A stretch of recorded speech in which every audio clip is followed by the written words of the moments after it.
Diabetes असणाऱ्यांनी फळांचे सेवन करताना योग्य निवड करणे गरजेचे असते, कारण काही फळांमध्ये नॅचरल शुगरचे प्रमाण खूप जास्त असते। अशा फळांचे अतिसेवन केल्यास रक्तातील साखरेचे प्रमाण झपाट्याने वाढू शकते। त्यामुळे मधुमेहाच्या रुग्णांनी काही विशिष्ट फळे टाळणे आरोग्यासाठी उपयुक्त ठरते। तेव्हा मित्रांनो, ती फळे कोणती ते आजच्या या अत्यंत महत्त्वपूर्ण व्हिडिओच्या माध्यमातून आपण जाणून घेणार आहोत। तत्पूर्वी जर तुम्ही आपल्या YouTube चॅनलवर नवे असाल तर व्हिडिओला लाईक करून चॅनलला नक्की सबस्क्राईब करा, जेणेकरून अशाच प्रकारचे आरोग्यवर्धक कंटेंट्स नेहमीच तुम्हाला बघता येतील। चला तर मग मित्रांनो, व्हिडिओला लगेच सुरुवात करूया। मित्रांनो, डायबिटीज असणाऱ्या व्यक्तींनी जी फळे टाळायला हवीत त्या फळांच्या यादीतील पहिले फळ आहे अननस म्हणजेच पाइनएप्पल। डायबिटीज असणाऱ्या व्यक्तींनी अननसासारखी उच्च साखर असलेली फळे टाळायला हवी, कारण यामध्ये नॅचरल शुगरचे प्रमाण खूप जास्त असते। अननसाचे ग्लायसेमिक इंडेक्सही जास्त असल्यामुळे ते खाल्ल्यानंतर रक्तातील साखरेत झपाट्याने वाढ होऊ शकते। त्यामुळे अशा फळांचे सेवन मर्यादित ठेवणे मधुमेह नियंत्रणासाठी आवश्यक आहे। मित्रांनो, याशिवाय द्राक्षे, कलिंगड, चिकू, सीताफळ, आंबे आणि केळी ही देखील अशी फळे आहेत ज्यांच्यामध्ये नैसर्गिकरित्या साखरेचे प्रमाण जास्त असते। ग्लायसेमिक इंडेक्स देखील जास्त असतो, त्यामुळे ब्लड शुगर वाढू शकते। तेव्हा ही फळे खाणे देखील मधुमेहाच्या रुग्णांनी टाळायला हवे। मनुके, खजूर, अंजीर या ड्रायफ्रुट्स मध्ये देखील साखरेचे प्रमाण जास्त असते, त्यामुळे या सुक्या मेवाचे प्रमाण देखील नियंत्रित ठेवावे। मनुक्याचा ग्लायसेमिक इंडेक्स बराच जास्त असतो आणि त्यातील कार्बोहायड्रेट्सचे प्रमाणही जास्त असते, ज्यामुळे रक्तातील साखरेची पातळी झपाट्याने वाढू शकते। त्यामुळे मधुमेही रुग्णांना मनुके न खाण्याचा किंवा अधूनमधून अत्यंत मर्यादित प्रमाणात खाण्याचा सल्ला दिला जातो। तसेच मधुमेहाच्या रुग्णांनी ड्राय अंजिराचे सेवन फक्त नियंत्रित प्रमाणातच करावे।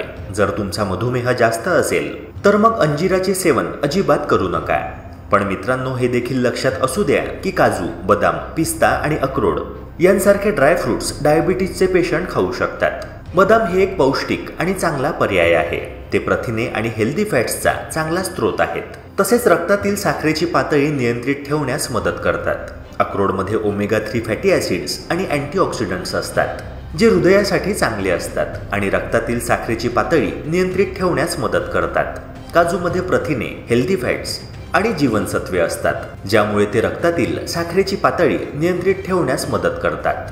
पिस्त्यामध्ये अँटीऑक्सिडंट्स आणि जीवनसत्वे असतात, जे हृदयासाठी चांगले असतात आणि रक्तातील साखरेची पातळी नियंत्रित ठेवण्यास मदत करतात। मित्रांनो, डायबिटीजचे पेशंट कोणती फळे खाऊ शकतात ते माहिती असणे देखील महत्त्वाचे आहे। रक्तातील साखरेची पातळी म्हणजेच ब्लड शुगर नियंत्रित ठेवण्यासाठी फायबरयुक्त फळे आणि कमी ग्लायसेमिक इंडेक्स असणाऱ्या फळांची निवड करणे योग्य आहे। ब्लूबेरी, स्ट्रॉबेरी, रास्पबेरी, ब्लॅकबेरी यांमध्ये अँटीऑक्सिडंट्स, फायबर आणि जीवनसत्वे भरपूर असतात आणि त्यांचा ग्लायसेमिक इंडेक्स देखील कमी असतो, ज्यामुळे रक्तातील साखरेची पातळी झपाट्याने वाढत नाही।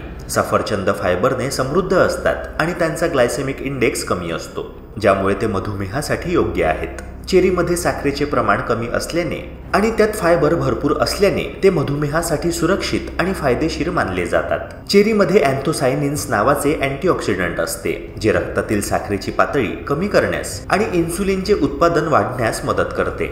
संत्री आणि नाशपाती ही दोन्ही फळे मधुमेह असलेल्या लोकांसाठी चांगली मानली जातात, कारण त्यामध्ये फायबर आणि जीवनसत्वे असतात। किवी हे फळ देखील मधुमेहासाठी फायदेशीर ठरू शकते, कारण त्यामध्ये कमी ग्लायसेमिक इंडेक्स असतो। किवीमध्ये विटॅमिन्स, मिनरल्स आणि फायबर असतात, जे रक्तातील साखरेची पातळी नियंत्रित ठेवण्यास मदत करतात। मित्रांनो, मधुमेहाचे रुग्ण जर्दाळू खाऊ शकतात, परंतु ते योग्य प्रमाणात खावे। वाळलेल्या जर्दाळूऐवजी ताजे जर्दाळू खाणे चांगले असते। वाळलेल्या जर्दाळूमध्ये जास्त प्रमाणात नैसर्गिक साखर असते। जर तुम्ही ते जास्त प्रमाणात खाल्ले तर रक्तातील साखरेची पातळी वाढू शकते। मित्रांनो, आशा करतो की हा व्हिडिओ तुम्हाला महत्त्वाचा वाटला असणार। अशाच प्रकारच्या हेल्थ रिलेटेड कंटेंट्स करिता आपल्या YouTube चॅनलला सबस्क्राईब करून बेल आयकॉनला नक्की प्रेस करा। भेटूया पुन्हा एका नव्या व्हिडिओसह। जय हिंद, जय महाराष्ट्र।